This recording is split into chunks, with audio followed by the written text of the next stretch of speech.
we have all these prosperity and money meditations and mantras and practices in our Kundalini space. But we must remove the notion that I'm doing any of these things to get something. Okay. And that's why we haven't been practicing these things, to be perfectly honest, because I wanted us to really understand like how this works, like how this works. Okay. And as being the the wealth of infinity, the identity of infinity as it relates to wealth, money, prosperity, riches, success. So we haven't been doing those obvious things, but we love those things. We love the money mantras. We love the money meditations. But the biggest thing about them is they are not, we're not doing them to get anything. Because I want to express that something I've seen, and believe me, and I've seen it because I've been it, okay, where you're desperately doing the meditation or the technique to get something because you need something. It's out of desperation. It's out of need. It's out of requirement. It's from a stressful space of like, I've got to do these meditations because I have to improve my wealth, because I have to increase my income, because I need money. Okay. And we understand that if you're walking around saying, I need money, I need money, I need money, well, guess what? You're just going to manifest and express that you need money. And all that you're doing is saying that you don't have it. And if you're doing a prosperity meditation to get money, to increase your wealth because you don't have it. Okay. So we're always in like perpetual increase, my wealth increases every day. Okay. So it's not about like, so I'm not saying we don't do prosperity meditation to increase our wealth, but we're increasing our wealth from a place of I'm already abundant. I already always have more than enough. I'm already rich in every way. I already have everything that I desire, require, and more. Okay, I already understand that I'm the prosperity machine. My mind is the prosperity machine, that I am money, that I am the wealth itself. And so from that perspective, I already have everything I need. I already always have more than enough. Money is always coming in from unexpected and expected ways. I'm a money receiver, like all of that. Okay. Like I see, like I know that I'm the wealth. I know that I'm wealthy. I know my value. I know it's exponential. I know that I'm paid to exist. Okay. So from that knowing, from that understanding, we can do prosperity and money meditations to expand the wealth, to increase the wealth, to broaden the infinite possibilities, to become more of the, to have the projection.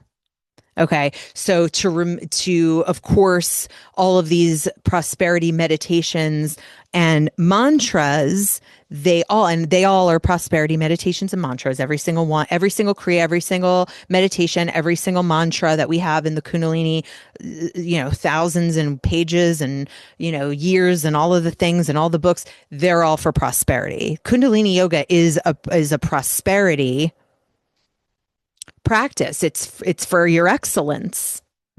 Okay, that's what it's for. Happy, healthy, holy, prosperity, prosperous. And again, prosperity isn't just money. It's your joy. It's your creativity. It's your happiness. It's your healthy. It's your health. It's everything. But the meditations, they remove the false notions. They put your internal environment, your mind, in a particular configuration to where you're literally just a vibration of money and prosperity beyond just deciding that you are. And you can just decide that you are. You don't have to do these things. So, if you're doing any of these things, you can do it to have peace. It's like if you are stressed about finances, you can say, I'm going to do a meditation to bring myself back to peace, to bring myself back to balance, to remember that I am the wealth, to remember that I'm the cause of the wealth, that wealth is not coming from outside of me, that I cannot bring wealth in if I'm not already wealth, that I cannot come to, that maybe I can still be worried about something, but I'm present, but I put myself back to presence. I can do these meditations and chant these mantras to remind myself I'm the one in charge. No circumstance has authority over me, and no circumstance that shows up is going to tell me otherwise from what I've decided, which I am rich in every way. I am wealthy. I always have more than enough. That's my decision. And even if I feel the ping or an anxiety over something, I can use the meditations, the mantra, the technology to put myself back to center, to bring myself back to now, to detach from the worry of something that hasn't even happened yet. To be worried about a bill in the future is ridiculous. Okay. And believe me, I've been plenty worried for years and lifetimes, probably, of future things that haven't happened yet. And deciding to believe that I won't have the money for it, or I don't know how I'd have the money for it. And deciding to focus on that instead of, I always have more than enough. My wealth increases daily.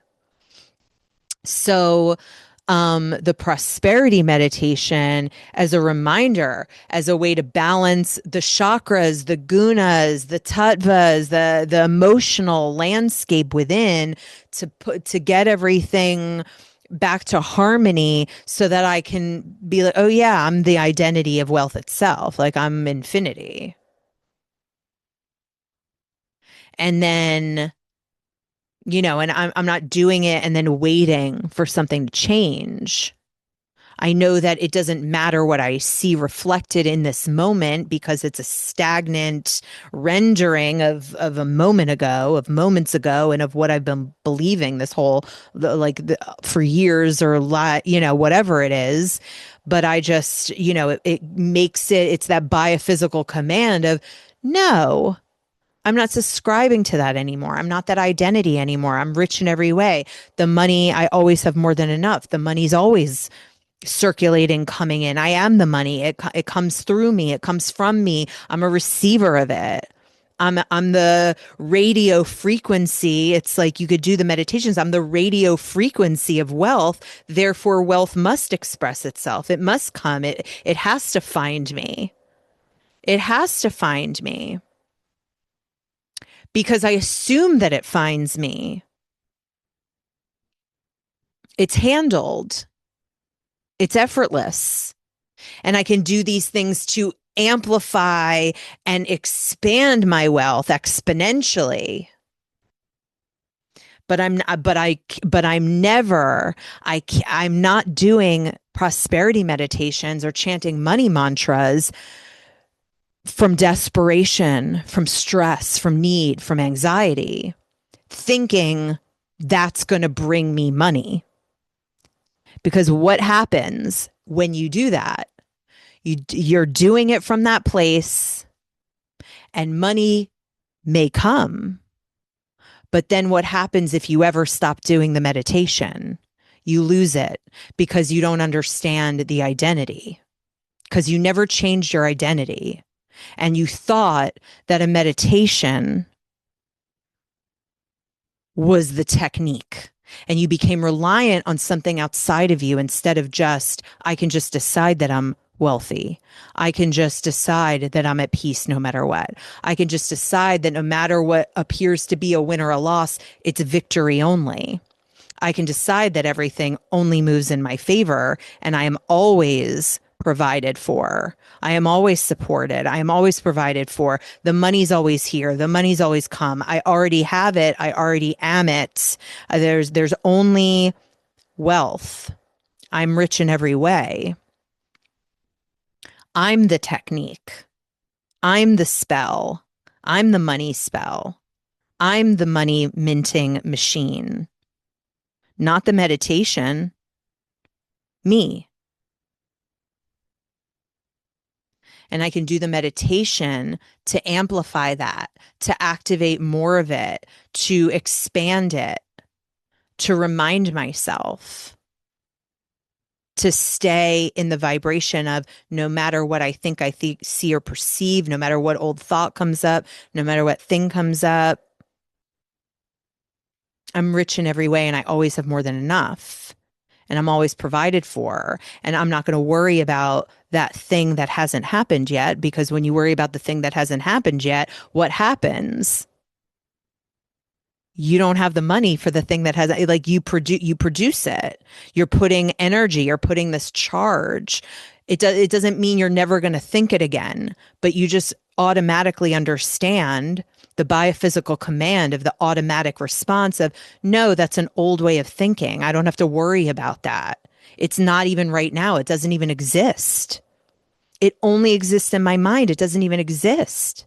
Only now exists my presence and my unlimited projection. I'm God, I'm infinity, of course. And then you have to expect it. I decide to believe something new. I decide to believe that I always have more than enough. I decide to believe that I stay in this single pointedness of I'm rich in every way and I always have more than enough and I'm always provided for and everything's always paid easily and full and I don't have to worry about a thing and it's already handled and the money's handled and the wealth increases daily and business is booming and money's always coming in from expected and unexpected ways and it's always flowing and it always, whatever I spend I multiply and it's always circulating and I'm it and I'm the money. I'm the money. I am money. I'm everything. Money doesn't rule me. Money doesn't come from outside of me. Money comes from within me. I always have it. I have it and I am it only. I decide to believe that and I decide to believe and I decide to expect that that is what will produce. That is what will render. That is what will express itself. And I keep bringing it until that becomes natural. I just keep bringing myself back and bringing myself back and bringing myself back until it becomes a natural, normal way of thinking and being. And you would never for a moment worry about it or feel ashamed about the way it's been um or allow something that happens in an external circumstance to tell you that you never have more than enough, that you never have enough, that you should be ashamed because you're not in a better financial situation, to feel bad about yourself because this thing happened again. Those things don't rule you. They don't define you. Only you define you, and you are whatever you say you are. So you have to speak only in your favor, and you cannot allow yourself to even fathom a negative thought about yourself ever again. Period. Done. Those are just things that rendered because you believe something else. That's it. It's just it's all it is. All it is a pattern. It was a pattern. That's it. It's not who you are. So that's why we do prosperity meditations. And then it's like when you really are rooted in this wealth, this vibration, then it's like, huh, I wonder what could happen if I practice this thing. And to the teaching and an ancient teaching in scriptures and metaphysical, it's to those who already have, more will be given. And then I think the other part of that, to those who don't have, everything will be taken away. All that is a reflection of your mind. If you understand that you have it and that you are it, you'll have more of it. But if you believe that you don't have, and you believe that you're in lack, and then you believe you never have enough, and that's what you keep deciding and claiming, then what you have will be taken away. And that's why all these things will pop up. These things will pop up and you'll believe them. It's not that things won't pop up, but if things pop up and you're like, this is just a reflection, this is old news. I always have more than enough. It's no big deal. I'm not going to be swayed by this. I'm not going to be stressed by this. I'm not going to allow this to say something about me that I don't agree with or believe in or that I used to believe in. And then you're not moved and you take care of things from authority. And that's when those things like show up less and less because you're not subscribing to it. You're not feeding it your energy. It can't get you. It can't get you. It can't trick you anymore. It's just like a thing that's neutral, that's nothing, that everything is in your favor and you always have more than enough and you're rich in every way. So it doesn't even matter. It's victory only. It doesn't matter.